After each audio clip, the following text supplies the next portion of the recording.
Seven sisters কি আদৌ ভারতের থাকবে নাকি এই 7টি রাজ্য আলাদা হয়ে যাবে? এই প্রশ্ন যখন সবার মুখে মুখে, তখন মণিপুর রাজ্যে আবার শুরু হয়েছে নতুন করে জ্বালাপোড়া আর ভাঙচুর।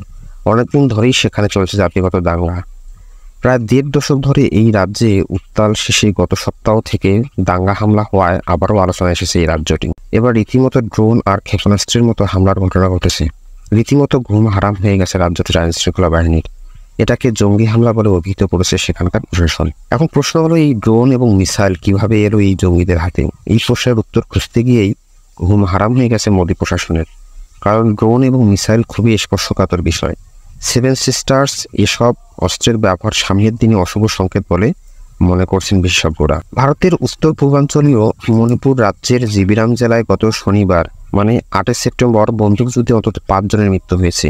এর আগে গতকাল শুক্রবার বিষ্ণুপুর জেলায় রকেট হামলায় একজন নিহত হয়েছেন, আহত হয়েছেন অন্তত 5 জন। এর আগে ভারতের উত্তর পূর্বাঞ্চলীয় মণিপুর রাজ্যের বিষ্ণুপুর জেলায় রাজ্যের প্রথম মুখ্যমন্ত্রীর বাড়িসহ 2টি স্থানে গতকাল শুক্রবার রকেট হামলা চালিয়েছেন বিদ্রোহীরা।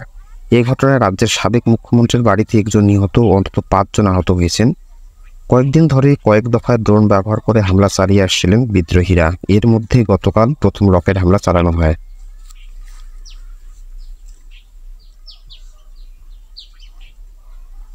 ভারতের অভ্যন্তরীণ সংঘাতের ইতিহাসে আগে কখনো এত ব্যাপক পরিমাণে ড্রোন হামলা চালায়নি কোনো বিদ্রোহী গোষ্ঠী।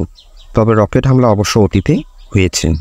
মণিপুর পুলিশ জানিয়েছে, গতকাল বেলা 3:30টার দিকে স্থানীয়ভাবে তৈরি একটি লঞ্চার ব্যবহার করে ময়রাং শহরে সাবেক মুখ্যমন্ত্রী মাইরেম্বার কাইরেং সিংহের বাড়িতে রকেট হামলা চালানো হয়।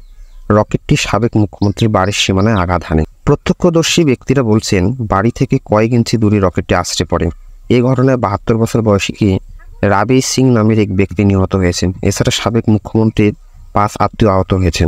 এর আগে গতকাল ভোরে বিষ্ণুপুর জেলার ত্রং লাউবি গ্রামে আরও রকেট হামলা চালানো হয়। অবশ্য সেখানে হতাহতের কোনো ঘটনা ঘটেনি।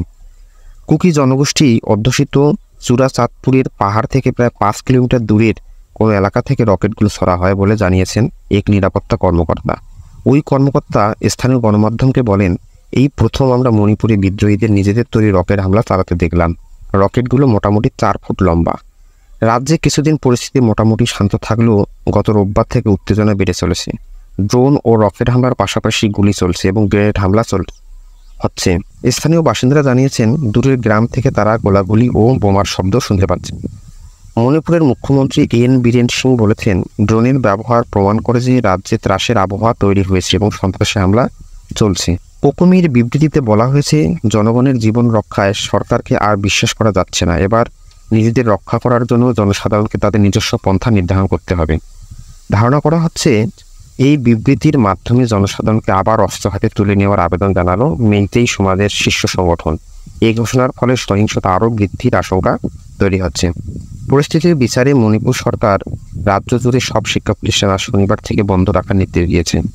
বিস্ফোরক বহনকারী ড্রোন ব্যবহার করে আক্রমণের বিষয়টি তদন্তের জন্য পুলিশ, সেনাবাহিনী ও আধা সামরিক বাহিনীর শীর্ষ কর্মকর্তাদের নিয়ে একটি কমিটি গঠন করা হয়েছে।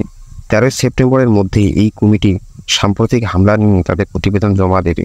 ধরে নেওয়া যেতে পারে, রকেট হামলার বিস্তারিত ব্যাখ্যাও এই প্রতিবেদনেও থাকবে।